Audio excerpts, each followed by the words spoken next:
Vous écoutez Kotao Vibration, l'émission sur la cuisine et le bien-être.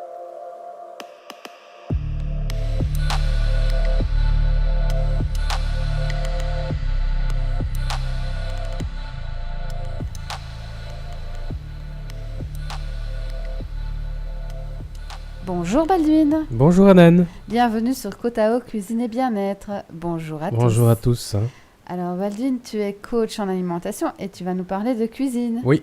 Et Anan, tu es thérapeute, tu vas nous parler de bien-être. Oui Baldwin. Alors, je vous rappelle que notre émission sera diffusée 2 lundis par mois à partir d'aujourd'hui et que vous pourrez la réécouter à loisir sur www.kotao.be.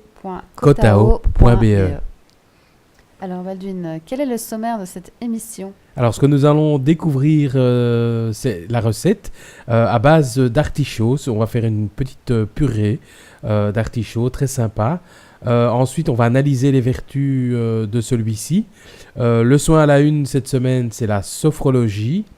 Et ensuite, l'insolite, c'est les noix ont-elles une vertu pour améliorer la qualité du sperme ? Oh, je crois que nos auditeurs seront nombreux cette fois-ci. Oui. Alors, Baldwin, pour notre purée d'artichaut, comment va-t-on procéder ? En fait, l'artichaut a des vertus pour notre corps, principalement pour le foie. Et en cette fin d'été, avec tout ce que nous avons mangé, barbecue, excès, etc., il est en tout cas bon de manger donc, de l'artichaut, entre autres pour faciliter notre digestion. Ok, et c'est une recette qui prend beaucoup de temps ? C'est assez rapide. En fait, le temps de cuisson peut être un peu long, mais pendant ce temps-là, on fait autre chose.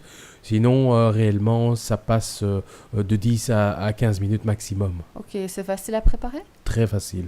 Et au niveau du coût, tu peux nous donner une idée de budget ou bien c'est cher ou pas cher ? Mais il y a 2 grandes saisons pendant l'année. Donc, on est en plein dedans pour la deuxième partie, c'est-à-dire de septembre à décembre. Donc, le coût de l'artichaut est faible. C'est vraiment un produit de saison. Donc, D'accord. Alors, peux-tu nous dire un peu les ingrédients qu'on a besoin pour 4 personnes ?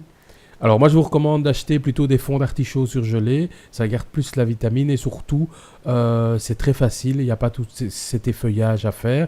Donc prenez soit 800 g de fonds d'artichaut surgelés ou alors 6 artichauts à cuire. C'est un peu plus long, plus fastidieux, mais enfin si vous êtes puriste vous pouvez prendre ceux-là. 3 citrons, 15 centilitres de crème ou un filet d'huile d'olive de très haute qualité et très douce, du sel et du poivre blanc pour ne pas que le poivre noir soit trop fort. Donc poivre blanc est beaucoup plus doux, donc ça va évidemment être mieux pour la préparation.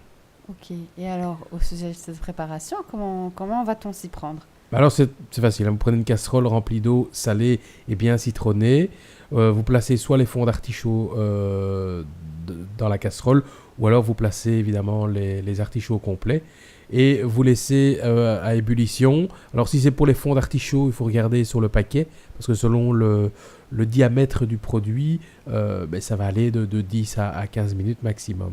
Pour les autres, ça va jusqu'à 25-30 minutes. Comment sait-on s'ils sont cuits ? Pour les fonds d'artichaut, prenez une pointe de couteau, vous les transpercez. S'ils sont aussi mous qu'une pomme de terre pour faire de la purée, c'est bon. Pour les autres, dès que vous pouvez retirer une feuille, c'est que l'artichaut est cuit. D'accord. Alors ensuite, vous les égouttez, vous les refroidissez bien sûr. Vous effeuillez, si vous avez choisi l'artichaut entier, vous retirez le foin et vous ne gardez que le cœur. Si vous avez choisi le fond d'artichaut, évidemment, là c'est beaucoup plus facile. Vous mettez ça, placez ça dans un plat, vous écrasez, mixez avec un mixeur, salé, poivré légèrement, citronné, et vous mettez un petit peu de crème. Si vous ne voulez pas utiliser de la crème, vous pouvez mettre de l'huile d'olive comme je l'ai dit, beaucoup plus douce, la meilleure qualité que vous puissiez avoir dans votre placard, parce que sinon elle va être trop forte. Et vous devez arriver à une purée tout à fait lisse. Vous goûtez, s'il manque quoi que ce soit, vous rectifiez bien sûr. Ensuite c'est terminé, vous pouvez la mettre au réfrigérateur, la manger le soir. Mais justement, Baldwin, est-ce que c'est mieux de la manger froide, chaude, ou les deux sont possibles ou... Alors, les deux sont possibles. Alors, si c'est pour la manger froide, je vous invite plutôt style apéro, voire une entrée avec un petit poisson, etc. Si c'est chaud, c'est ce que je préfère, c'est avec soit une viande ou un poisson grillé. Et perso, avec un carré d'agneau grillé, c'est ça doit être exceptionnel en fait. Et alors, le petit vin qui peut accompagner tout cela, tu as une idée? Petit Bordeaux, Médoc pour les rouges. Et un blanc, moi je suis fan du blanc fruité sec qui permet quand même un peu passe-partout. Mais privilégier quand même un peu le rouge dans le cadre d'un plat avec une viande. D'accord. Merci Baldwin pour cette Mais recette avec qui est déjà plaisir. bien alléchante. Avec plaisir, bon appétit. Merci. Alors, tu avais annoncé donc dans le sommaire que nous allions analyser l'artichaut et ses propriétés bénéfiques pour le corps. Eh bien oui, Anan, peux-tu nous dire si l'artichaut est bon pour le foie, Eh bien, comme justement? tu l'as dit justement, oui, il est très bon pour le foie parce que d'un côté, il a une propriété dépurative et de l'autre côté, il favorise la production de bile par le foie. Mais alors, les substances intéressantes pour ces fonctions sont essentiellement concentrées dans la tige et les feuilles d'artichaut qu'on consomme moins. Mais alors, c'est pas grave parce que quand vous cuisinez l'artichaut, que vous récupérez uniquement les foins, bah, vous pouvez utiliser les feuilles pour faire des infusions, par exemple. Donc, elles vont être, l'infusion va être très efficace pour stimuler le foie. Et aussi, il y a des polyphénols dans l'artichaut qui aideraient à lutter contre le cancer du foie. Ah, fabuleux. Donc, il facilite donc l'élimination urinaire. Oui, surtout l'élimination urinaire parce qu'il est légèrement diurétique grâce à son potassium et son inuline. Alors, comme tous les diurétiques, il fait perdre de l'eau, mais pas les graisses. En revanche, il pourrait intervenir dans la sensation de satiété puisqu'il permet d'être un coupe-faim vraiment efficace. Ah, c'est génial ça. Donc, génial pour les régimes. Alors, cet artichaut, meilleur cru ou cuit? Alors, il est meilleur cuit environ 10 minutes à la vapeur, plus que 25 minutes dans l'eau. Mais en tout cas, l'idéal reste de le consommer cru, comme on le fait avec le violet de Provence, qui est une sorte d'artichaut qui vient du sud de la France. Et alors, ce dernier est tendre car il est récolté légèrement immature et que son foin n'est pas encore formé. Le souci, c'est que par chez nous, c'est très difficile d'en Oui. trouver. C'est donc pas un produit local, donc c'est pas pas du très tout local. écologique. Hein. Et au niveau du transit? Alors, il régule le transit parce qu'il y a de nombreuses fibres dans l'artichaut. Il facilite donc le transit intestinal et aide à lutter contre le cancer du côlon. Alors, une partie des glucides de l'artichaut, il faut savoir qu'il est constitué d'inuline. Donc, ça stimule la croissance des bactéries Bifidobacteria qui permet de lutter contre les bactéries pathogènes qui sont dans notre corps. Alors, chez certaines personnes, l'inuline est à l'origine de flatulences et de ballonnements. Oui. C'est un peu moins drôle, ça. Mais dans la majorité des cas, elle contribue grandement à lutter contre tout ce qui est dérèglement dans la flore intestinale. D'accord.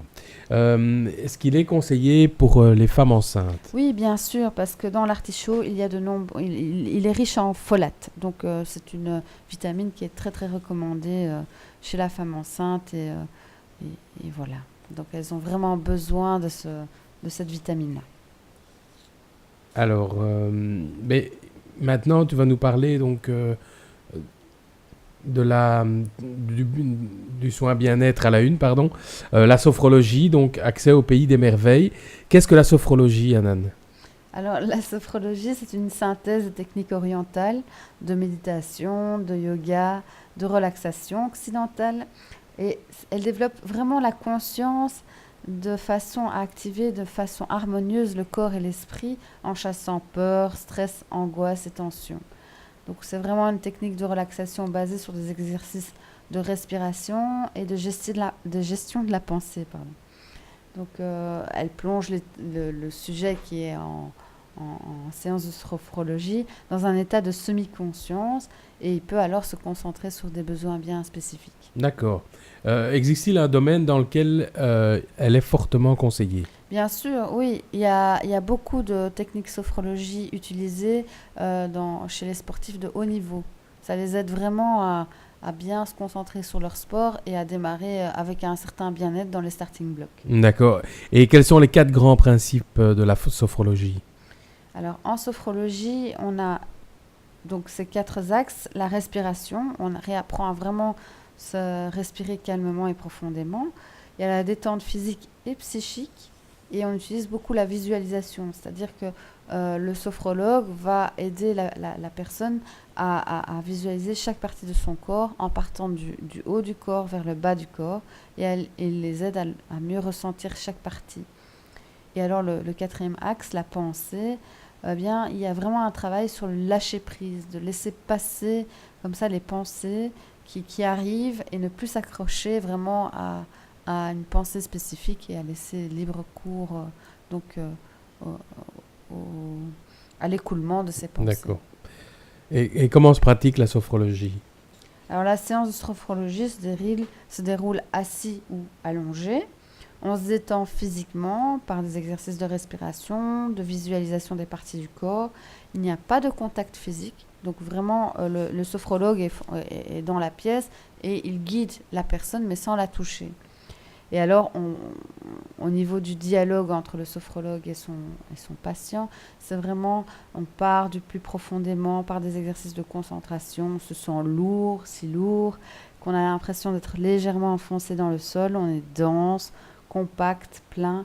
Mais attention, il n'y a pas de dodo pendant la séance. On essaye vraiment de rester dans un état de semi-conscience. On marche vraiment sur le fil pour éviter de partir dans le sommeil. Ah oui, d'accord. Donc c'est pas une sieste, quoi. Non, ce n'est pas une sieste. Et alors, pour aider vraiment la personne à s'entraîner dans cet état de semi-conscience, on lui demande justement de tous les jours pratiquer 10 à 15 minutes. Comme ça, elle arrive vraiment à ce seuil Ah oui, entre les deux. c'est l'exercice, quoi, en fait. Voilà. Et dans quel cas utilise-t-on la sophrologie? Donc, dans la gestion de la douleur physique liée ou non à un traitement médical, elle aide à combattre le stress et l'anxiété pour préparer un accouchement, par exemple. Alors, elle aide aussi à combattre certaines addictions comme le tabagisme, l'alcoolisme, les troubles alimentaires. Elle améliore la concentration et la mémoire lors des examens scolaires et elle est aussi utilisée dans le traitement de la spasmophilie. Et y a-t-il des contre-indications pour Oui. la sophrologie? En cas de psychose, dans tous les cas. Et alors, si évidemment le patient n'est pas motivé, ça ne sert à rien. Oui, bah, comme toute chose d'ailleurs. Voilà, tout à fait. Alors Baldwin, j'ai été un peu intriguée par l'insolite que tu as annoncé là. Oui. Donc, manger des noix améliorerait la qualité du sperme. Mais qui a eu l'idée de cette étude, Baldwin? Eh bien, c'est au Centre pour la santé et l'environnement professionnel dans une université de Californie. C'est l'équipe du professeur Robbins. Bah, ils ont travaillé notamment sur ces questions de fertilité de la semence masculine. Ah, ok. Donc, en fait, ils ont étudié l'alimentation typique occidentale et effectué quelques tests au hasard sur des hommes, notamment sur l'influence de la consommation d'une poignée de noix par jour. Ah, et comment ils ont mené cette étude, Baldwin? L'étude a porté sur un panel de 117 hommes en très bonne santé, âgés de 25-35 ans.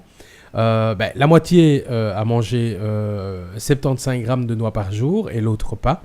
On a ensuite analysé la qualité du sperme de chaque individu spécifique, la morphologie, la vitalité et la mobilité des spermatozoïdes. Et cette amélioration était notable après 12 semaines de consommation de noix. Déjà? Oui. Ah, donc. Et alors, et au niveau des résultats sanguins, qu'est-ce qui avait changé?